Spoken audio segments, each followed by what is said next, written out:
प्यारी साथ संगत जी, हम 10वें अध्याय का श्रवण कर रहे हैं। विभूति योग जिसको नाम दिया है, विभूति अर्थात परमात्मा की अत्यधिकता या उनके विस्तार के महिमा के बारे में ये अध्याय बताता है। मतलब अबेंडेंस जैसे होती है, तो वो महिमा के बारे में यहाँ पर उनकी व्याख्या की गई है।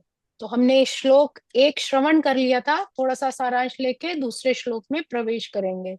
पिछले श्लोक में प्रभु ने अपने मुखारविंद से ज्ञान दिया कि भगवान की विभूतियों को तत्व से जानने पर, जब हम जितनी उनकी वैभव है, उनकी जो शक्ति है, महिमा है, जब उसको हम तत्व के रूप में जानते हैं, किसी आकार से नहीं जानते, कि हर जीव में, चर अचर में वो परमात्मा, वो वो एक शक्ति तत्व विराजमान है, तभी हम में भक्ति उत्पन्न होती है और फिर वो प्रेम होता है।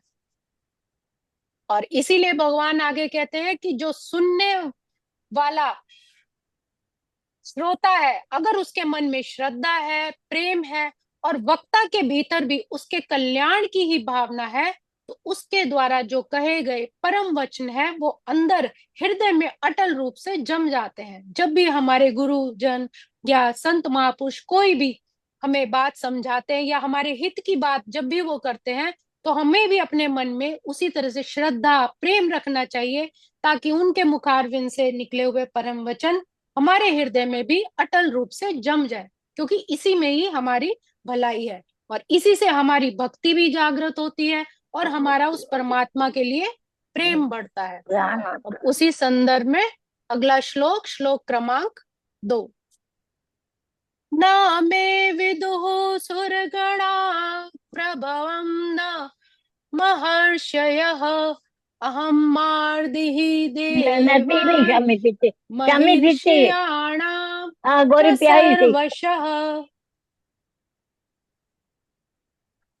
अब दूसरे श्लोक में प्रभु अपने मुखारविंद से कह रहे हैं कि यद्यपि देवताओं का जो शरीर है, बुद्धि है, लोक सामग्री, सब कुछ दिव्य दिया हुआ है, तब भी वो मेरे प्रकट होने को नहीं जानते, अर्थात मेरी महिमा को नहीं देवता लोग जानते।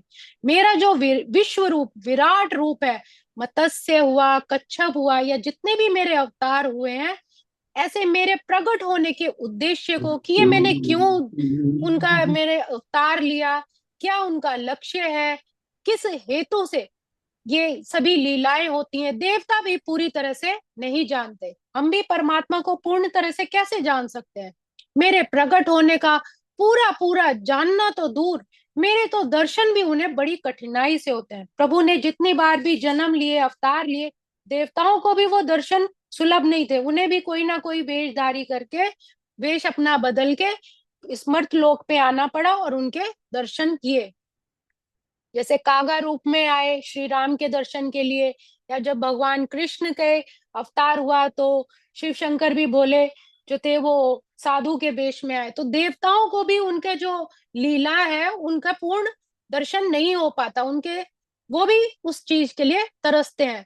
ऐसे ही जिन महर्षियों को अनेक रचना, मंत्र और विद्याओं का, शक्तियों का बहुत ज्ञान है, जो संसार में बहुत ऊंचे उठे हैं, जो दिव्य अनुभव से युक्त है, जिनके लिए ऐसी ऐसी शक्तियां हैं कि ना कुछ करना है, ना जानना है, ना पाने की इच्छा है, सब कुछ सर्व ज्ञानी हो गए हैं, लेकिन ऐसे तत्वज्ञ जीवन मुक्त महर्षि लोग भी मेरे प्रकट होने को नहीं जान पाते, अर्थात मेरे अवतार, मेरी लीलाएं, मेरे महत्व को पूरी तरह नहीं जानते। यहाँ भगवान ने देवता और महर्षि, इन दोनों का ही उदाहरण लिया है, क्योंकि ऊंचे पद की दृष्टि से देवता और ज्ञान की दृष्टि से महर्षि सबसे ऊंचे माने जाते हैं, और इन दोनों का ही मेरे प्रकट होने को न जानने के कारण कहा गया है कि देवता और महर्षि भी मेरी महिमा को नहीं जान पाते। उनमें जो कुछ बुद्धि है, शक्ति है, सामर्थ्य है, प्रभाव है, महत्ता है, इन ये सब कुछ मेरे से ही प्राप्त की है उन्होंने। मतलब देवताओं के पास जो भी शक्ति है या महर्षियों को जो भी ज्ञान हुआ है, उनको देने वाला तो परमात्मा ही है।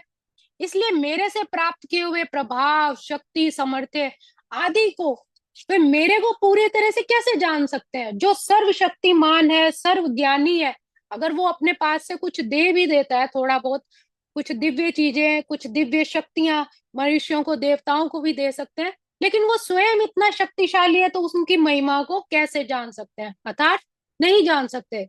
जैसे बालक जिस माँ से पैदा हुआ उस माँ के विवाह को नहीं जानता, वो अपने शरीर के पैदा होने को भी नहीं जानता। हम सब की उत्पत्ति उस मालिक से हुई, लेकिन उसकी उत्पत्ति कैसे हुई, उसका विस्तार कहाँ से कहाँ तक है, उसकी महिमा को हम अपनी अल्प बुद्धि से नहीं जान सकते। ऐसे ही देवता महर्षि भी सब मेरे से ही प्रकट हुए हैं, और वे मेरे प्रकट होने और अपने प्रकट होने को नहीं जानते कि उनका जो जन्म किस कारण हुआ, कैसे हुआ, इसको वो नहीं जान पाते। इन देवताओं और महर्षियों के प्रकट होने से पहले भी भगवान ज्यों के त्यों थे, और उनके लीन होने पर भी भगवान जो सर्वशक्तिमान परमात्मा है वो ज्यों के त्यों ही रहेंगे। इसलिए जिनके शरीरों का आदि और अंत होता है, वे देवता महर्षि अनादि अनंत को अर्थात असीम परमात्मा की सीमित असीम परमात्मा को अपनी सीमित बुद्धि से, अपनी सीमित सामर्थ्य से नहीं जान सकते। इसीलिए जिसका विस्तार यहाँ से वहां तक है, इस लोक से उस लोक तक है, उसकी महिमा को जान पाना, उस परमात्मा के विस्तार को, उसकी विभूतियों को जान पाना सबके लिए असंभव है। केवल उस परमात्मा को कैसे प्राप्त किया जा सकता है? प्रेम भाव से, जो उनके साथ आत्मसात हो जाता है, जिस परमात्मा का से मन का जुड़ाव हो जाता है, जो अपने आप को उस मालिक से जोड़ देता है, वही उसकी महिमा को पार पा सकता है। आज के श्लोक को हम यही विराम देंगे। ओम श्री कृष्णार्पणमस्तु। हरे नमः, हरे नमः, हरे नमः। सुना है मेरे मन मोहन की मुक्ति तुम दिलाते हो। सुना है मेरे मन मोहन की मुक्ति तुम दिलाते हो। ओ नंद लाला हो गोपाला, मैं सब कुछ छोड़ आई हूँ। मेरे रसिया ओ मन बसिया, मैं तेरी शरण में आई हूँ। तेरी मुरली की धुन सुन कर मैं बरसाने से आई हूँ। मैं बरसाने से आई हूँ। मैं तेरी शरण में आई हूँ। बोलो के बिहारी लाल की जय, राधा जय रानी की जय, मेरे सतगुरु महाराज की जय, सब संतन की जय। जय। वाह जी वाह। श्रीमद् भगवत गीता की विजय। की जय। और आपको भी नमस्कार है भाई, संगीता इतना प्रेम से आप सुनाते